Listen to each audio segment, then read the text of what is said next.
সুন্দরবনের জেলে আর রঙিন মাছের গল্প। এক ছিল ছোট্ট ছেলে, নাম তার রতন।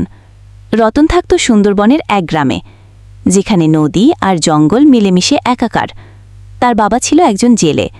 প্রতিদিন সকালে বাবা ছোট্ট নৌকা নিয়ে মাছ ধরতে যেতেন গভীর নদীতে। রতনের খুব ইচ্ছে করত বাবার সাথে মাছ ধরতে যেতে, কিন্তু সে তো তখনও খুব ছোট। একদিন রতন বায়না ধরল, বাবা, আমি তোমার সাথে মাছ ধরতে যাব। বাবা প্রথমে রাজি হচ্ছিলেন না, কিন্তু রতনের মন খারাপ দেখে শেষমেশ রাজি হলেন। তবে শর্ত দিলেন, রতনকে চুপচাপ নৌকার এক কোণে বসে থাকতে হবে। পরদিন ভোরে রতন আর তার বাবা চললেন মাছ ধরতে। সুন্দরবনের বুক চিরে তাদের ছোট্ট নৌকা এগিয়ে চলল। চারপাশে ঘন ম্যানগ্রোভ গাছ, পাখির কিচিরমিচির শব্দ আর বানরের লাফালাফি। রতন মুগ্ধ হয়ে দেখছিল সব। বাবা জাল ফেললেন নদীতে।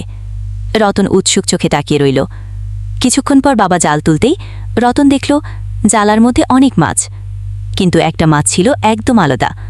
তার গা ভর্তি ছিল রামধনুর মতো রং, যেন জলের নিচে একটা ছোট্ট তারা জ্বলছে। রতন এমন সুন্দর মাছ আগে কখনো দেখেনি। রতন আনন্দে চিৎকার করে উঠল, বাবা, দেখো কি সুন্দর মাছ। বাবাও অবাক হয়ে মাছটিকে এটাকে আমরা ছেড়ে দেব। রতন প্রথমে একটু মন খারাপ করল, এত সুন্দর মাছটা ছেড়ে দেবে? কিন্তু বাবা বোঝালেন, সুন্দরবনের সব মাছ ধরা ঠিক নয় রতন। কিছু মাছকে তাদের নিজেদের মতো থাকতে দিতে হয়, তাহলেই তারা আরও বড় হবে আর সুন্দরবনও ভালো থাকবে। বাবার কথা শুনে রতন বুঝল। সে আস্তে করে রঙিন মাছটিকে আবার নদীতে ছেড়ে দিল। মাছটি লেজ নেড়ে জলের গভীরে হারিয়ে গেল। রতন হাসি মুখে বাবার দিকে তাকাল। সেদিন রতন শুধু মাছ ধরা দেখেনি, সে শিখেছিল প্রকৃতির সাথে কিভাবে বন্ধু হয়ে থাকতে হয়।